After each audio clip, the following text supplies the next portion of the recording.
Supreme court में बात रखे, हाँ, बात लेकिन नहीं हुआ। देखा जाएगा जो अब क्या होगा फिर आगे। क्या होगा उसको कैसे कुछ कह सकता है। वो कह रहे कि भैया हमें समायोजन कर दो, कुछ तो फार्मूला होगा। समायोजन कर दो मतलब फिर जितने अन्य लोग हैं जिनको और परीक्षाएं देनी, वो लोग क्या करेंगे? वो जो खाली युवा है, सबका मामला है ना, ऐसे नहीं होता। उन लोग आपत्ति करेंगे, सब करेंगे, वो कर ही रहे हैं, कर ही रहे हैं अभी भी आ करके सब लोग, लेकिन कोई ना कोई रास्ता माननीय मुख्यमंत्री जी निकालेंगे। क्योंकि कल मैं जब कार्यक्रम में उनके साथ गया था तो दोस्तों अभी आप लोगों ने सुना माननीय उप मुख्यमंत्री श्री विजय शर्मा जी को, जिनसे प्रश्न हुआ था बीएड डिग्रीधारी सहायक शिक्षकों के बारे में और उन्होंने क्या उत्तर दिया ये आप सभी लोगों ने सुन लिया। तो नमस्कार मेरे प्यारे दोस्तों, स्वागत है आप सभी का एक बार फिर से आपके अपने YouTube channel mister cool Ash the teacher में। लगभग 3-4 दिन बाद मैं आप लोगों के समक्ष उपस्थित हो रहा हूं। दोस्तों जैसा कि आप लोगों को पता है कि मैं सीसीआरटी हैदराबाद में था, जहां छत्तीसगढ़ का प्रतिनिधित्व करने का मुझे हुआ था एक ह्यूज अवसर प्राप्त। तो उसके चलते मैं थोड़ा सा बिजी था, इसलिए आप लोग के लिए वीडियो नहीं ला पा रहा था, उसके लिए हूं मैं क्षमा प्रार्थी। खैर दोस्तों इस वीडियो को अंत तक के जरूर देखिएगा, ये वीडियो बहुत ही ज्यादा इंपॉर्टेंट होने वाली है और आपके सारे प्रश्न का जो जवाब है इस वीडियो के अंत तक जरूर मिल जाएगा। तो चलिए दोस्तों वीडियो की शुरुआत करते हैं और सबसे पहले बात कर लेते हैं बीएड डिग्रीधारी सहायक शिक्षक जो लगातार तूता मैदान रायपुर में डटे हुए हैं और अपनी नौकरी बचाने की कर रहे हैं गुहार सरकार से। तो क्या नौकरी बच पाएगी? देखिए दोस्तों जाहिर सी बात है कि यहाँ पर डीएड को ज्वाइनिंग तो दी जानी है, ये तय है, क्योंकि सुप्रीम कोर्ट से जीत हो चुकी है, हाई कोर्ट से ऑलरेडी जीत हो चुकी थी, कंटेम्प्ट ऑफ कोर्ट के हियरिंग में भी क्लियरिफाई कर दिया गया है कि क्या करना है क्या नहीं करना है। तो डीएड वालों को तो ज्वाइनिंग मिलेगी, इसमें कोई भी दो राय नहीं है। लेकिन यहाँ पर जो बीएड डिग्रीधारी सहायक शिक्षक है, क्या उनकी नौकरी बच पाएगी, ये बहुत बड़ा क्वेश्चन होता है दोस्तों। तो देखिए इसके लिए 3 रास्ते जो हैं वो मुकम्मल किए जा सकते हैं। सबसे पहले तो यह किया जा सकता है कि जो बीएड डिग्रीधारी सहायक शिक्षक है उन्हें कोई ब्रिज कोर्स करवा दिया जाए, या दूसरा ऑप्शन ये हो सकता है कि उन्हें डीएड करा दिया जाए, या तीसरा ऑप्शन ये हो सकता है कि उनका समायोजन कर दिया जाए। लेकिन ये तीनों ऑप्शन दोस्तों ऑप्शन है सिर्फ, इनको हकीकत में कैसा बदला जा सकता है ये सब डिपेंड करता है सिर्फ और सिर्फ सरकार के ऊपर। क्योंकि यहां पर आपको एक बात ध्यान रखनी पड़ेगी दोस्तों कि जहां तक कि अगर समायोजन की बात की जाए या नए पदों की बात की जाए तो बहुत सारे ऐसे अभ्यर्थी हैं जो कि नई शिक्षक भर्ती की भी प्रतीक्षा कर रहे हैं। तो अगर कुछ ऐसा किया जाता तो वहां से भी कुछ ना कुछ बातें निकल करके सामने आ सकती है। तो देखने वाली बात यह होगी कि बीएड डिग्रीधारी सहायक शिक्षकों का भविष्य आखिरकार क्या होता है। तो ये था आपका पहला प्रश्न का जवाब जो लगातार मुझसे पूछा जा रहा था कि बीएड डिग्रीधारी सहायक शिक्षकों का क्या होगा। देखिए दोस्तों अब बात कर लेते हैं दूसरे प्रश्न के बारे में। दूसरा प्रश्न यह है कि क्या डीएड वालों को ज्वाइनिंग मिलेगी। लगातार आप लोग का प्रश्न मुझसे आ रहा था, जब मैं अभी थोड़ा सा बिजी चल रहा था तो लगातार आप लोग का प्रश्न यही आ रहा था, चाहे इंस्टाग्राम हो चाहे व्हाट्सएप हो, इवन कॉल के माध्यम से। तो दोस्तों इस चीज को मैं कई बार क्लैरिफाई कर चुका हूं कि डीएड वालों को ज्वाइनिंग मिलेगी ही मिलेगी, उन्हें ज्वाइनिंग देने से कोई भी नहीं रोक सकता। क्योंकि जाहिर सी बात है हाई कोर्ट सुप्रीम कोर्ट में आप जीते हुए हैं, कंटेम्प्ट ऑफ कोर्ट में भी जब मामला चला तो उसमें आप लोगों के फेवर में ही फैसला आया है। तो जाहिर सी बात है कि डीएड वालों को तो ज्वाइनिंग मिलेगी ही मिलेगी, इसमें कोई भी दो राय नहीं है।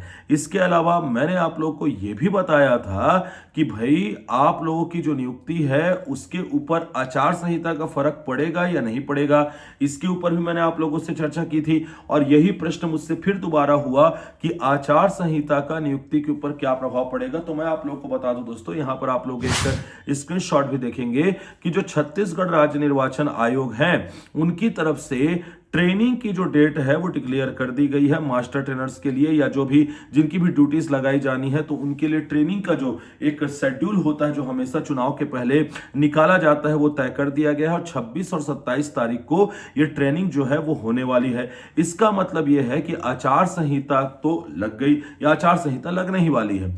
तो क्या अब आचार संहिता का जो प्रभाव है वो नियुक्ति पर पड़ेगा? तो देखिए दोस्तों इसका मैं आंसर आप लोग को पहले भी दे चुका हूं कि देखिए आप लोग का डीवीसी और आप लोग का काउंसलिंग इसके ऊपर आचार संहिता का कोई भी प्रभाव नहीं पड़ेगा। क्योंकि जो पोस्ट ऑलरेडी निकला हुआ रहता है, जो पोस्ट ऑलरेडी रनिंग होता है उसके ऊपर आचार संहिता का फर्क नहीं पड़ता। तो डीवीसी और काउंसलिंग अगर करवाया जाता तो उसके ऊपर आचार संहिता का कोई भी प्रभाव नहीं पड़ने वाला है। लेकिन दोस्तों अगर बात की जाए नियुक्ति की तो इसके ऊपर आचार संहिता का प्रभाव पड़ता है, क्योंकि नियुक्ति और स्थानांतरण का जो विषय होता है उसके लिए छत्तीसगढ़ राज्य निर्वाचन आयोग जो कि नोडल है उससे परमिशन होगी आवश्यक।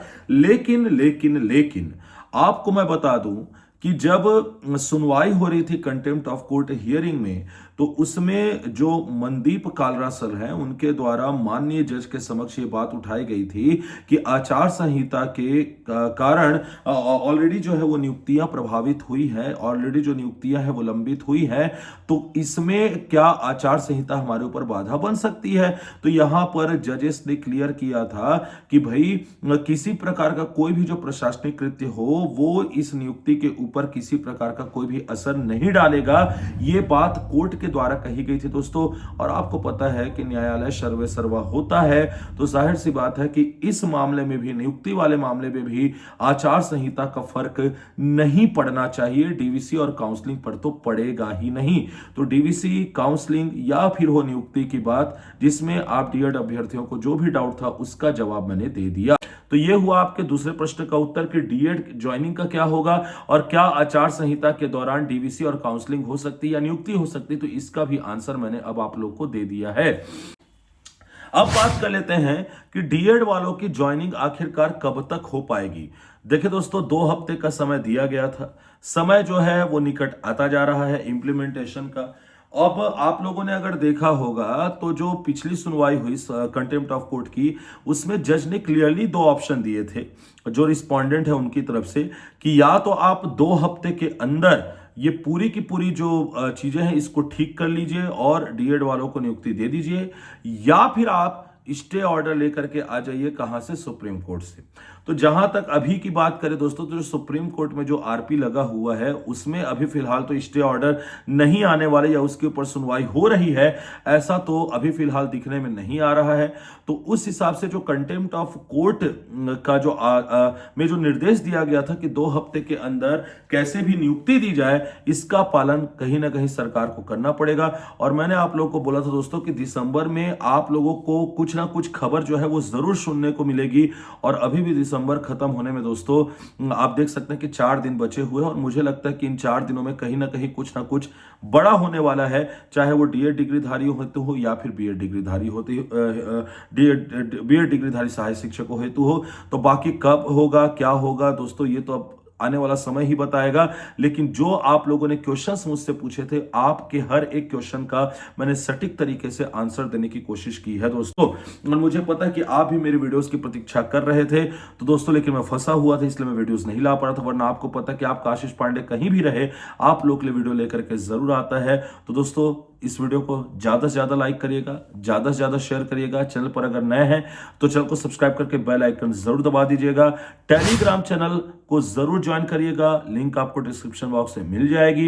इंस्टाग्राम पर मुझे जरूर फॉलो करें, अपनी क्वेरीज मुझसे पूछें क्योंकि आपके क्वेरीज का जवाब मैं जरूर देता हूं। जैसे ही मैं फ्री हुआ इंस्टाग्राम पर जिन्होंने मुझसे प्रश्न पूछे उन्हें पता है कि उनके सवालों का दिया है मैंने जवाब। तो दोस्तों, आपके सवालों का भी मिलेगा जवाब। इसके लिए आप मुझे इंस्टाग्राम पर फॉलो करके मैसेज जरूर करें। आपका मैसेज रिक्वेस्ट मुझ तक के जरूर पहुंचेगा और मेरी अगली वीडियो तक के अपना तथा अपने से जुड़े लोगों का रखिएगा ख्याल। मैं मिलूंगा आपसे नेक्स्ट वीडियो में, तब तक के लिए धन्यवाद।